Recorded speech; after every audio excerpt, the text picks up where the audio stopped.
I'd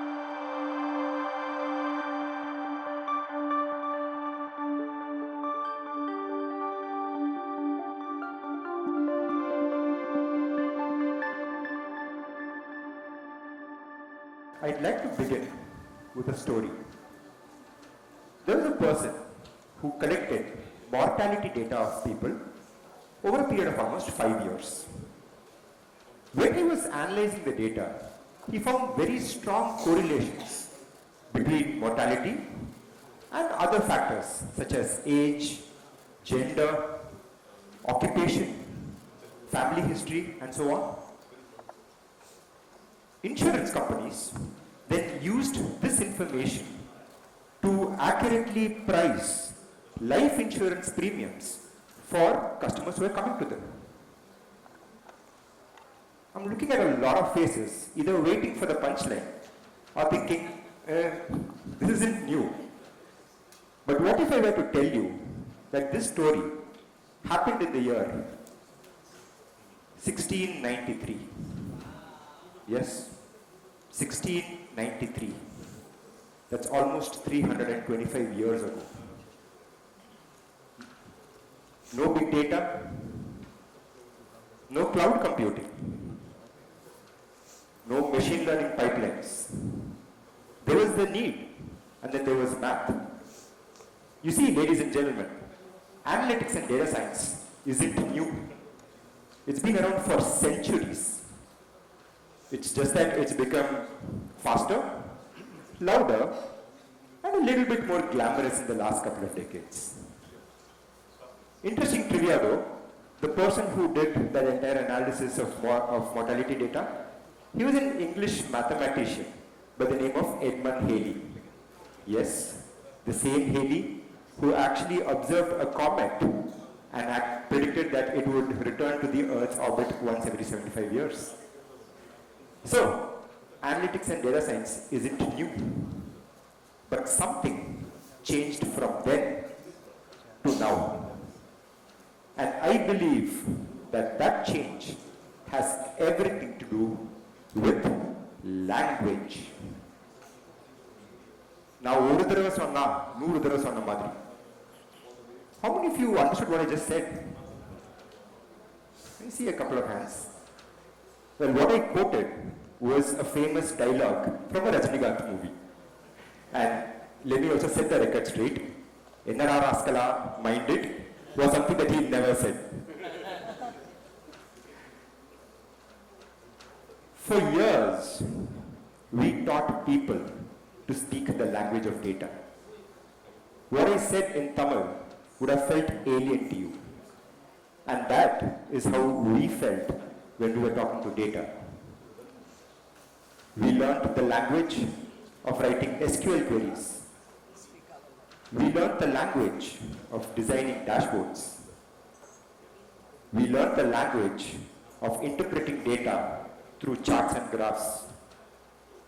We learned the language of analyzing data through statistical and machine learning models. For years, we taught humans to speak the language of data. But something remarkable happened in the last few years. For the first time in history, we did not have to speak the language of data. Instead, AI was teaching data how to speak humans. And if you are keeping track, that was the first time I used the word AI in my speech. At about 4 minutes, I'm guessing it's a new world record. So what does this all mean? Earlier, analytics and data science felt like a secret society where only a few people knew what the password was. But now, those doors have swung wide open. An entrepreneur who's selling sneakers online can merely ask, what's the trending color right now? Based on what we've sold and based on what people are posting on social media. They can ask. They don't have to query the data. A toy manufacturer can merely ask, what model is going to be the most in demand during the upcoming Christmas season? And how much of inventory should I hold so that I don't stock out? They can ask. They do not have to build forecasting or optimization models. You see, AI is changing the way businesses talk to data. But AI is also changing the way we interact with the data. Today, if any of us are craving for something sweet, we open a food delivery app and we search for ice cream, brownie, kheer. If we want to indulge, we search for pizzas, burgers, biryani. I'm seeing a lot of hungry faces right now as I'm speaking. But what if, with AI and data, we are able to look past the ingredients of food and instead tap into the emotion that that particular food evokes? Imagine a world where somebody opens a food delivery app and speaks, "Hey, I got promoted today and I would like to celebrate with my family."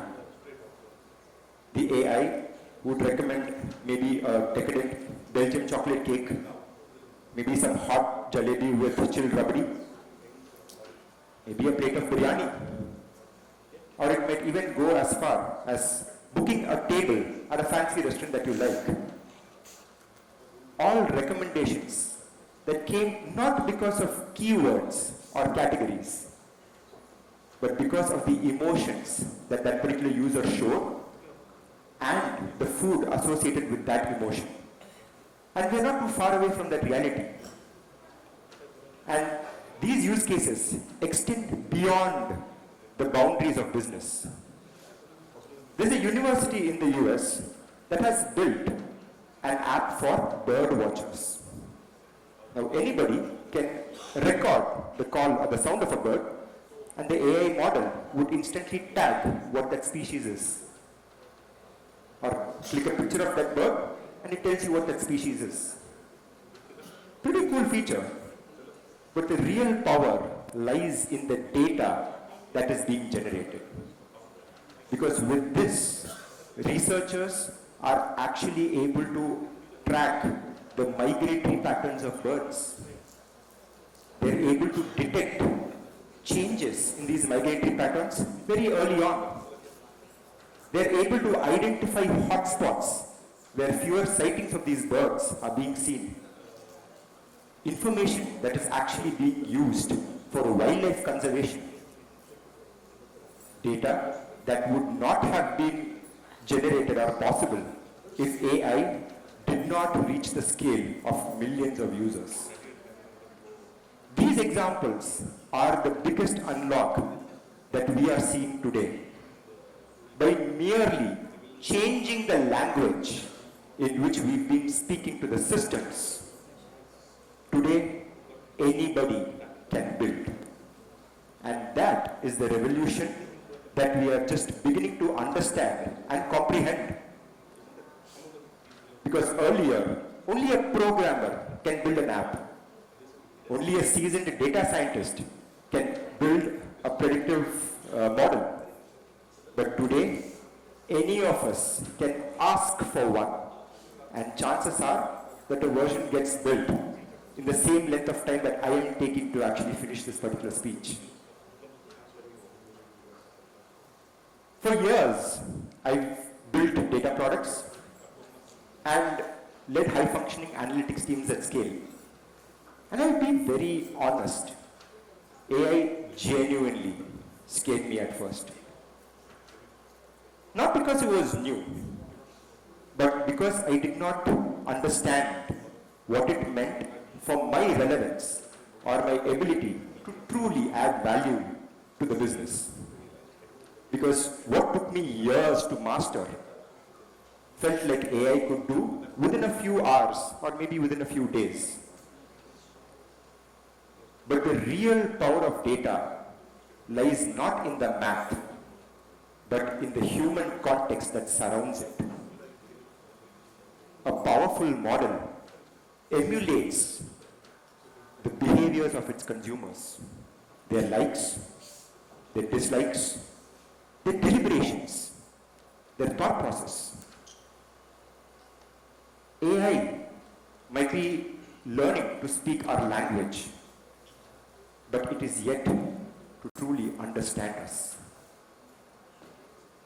AI might be able to tell us what happened, what might be happening, but it is us who decide what should happen. Because these decisions aren't just statistical. They're ethical, they're cultural, and more importantly, they're human. AI isn't replacing the decisions. It's merely rewriting the grammar. Now, I'd like to close with a story from my own home. When my daughter was about 6 years old, she learned a tool called AutoDraw in school. Now, AutoDraw is very simple, or it's very similar to MS Paint. For example, if I try to draw the shape of a boat, and that's a poorly drawn boat by me, an AI model pops up a recommendation based on the shape. Hey, did you mean you are trying to draw a boat? It seemed to think that I was trying to draw an envelope. A whole bunch of other options. And if I click on a boat, it transforms my poorly drawn boat to something that's neater, and that's something which is a little bit more usable. Pretty nifty tool. But I'm going to ask, at what cost? Because when the spark of imagination in a child wants to draw a boat that looks different, the AI model is going to conform the thinking to saying that this is how a boat should look like. AI might have changed the language that we are speaking, might have invented a newer language, but it is us that needs to decide what stories that language says. Because if we rely only on AI, we are at risk of losing something more important, the language of creativity and imagination.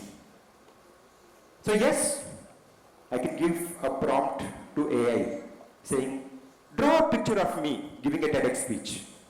And sure, it'll give something that is cool as this. But it cannot beat the emotion when I ask my daughter to draw the same thing. And I see this. Thank you so much.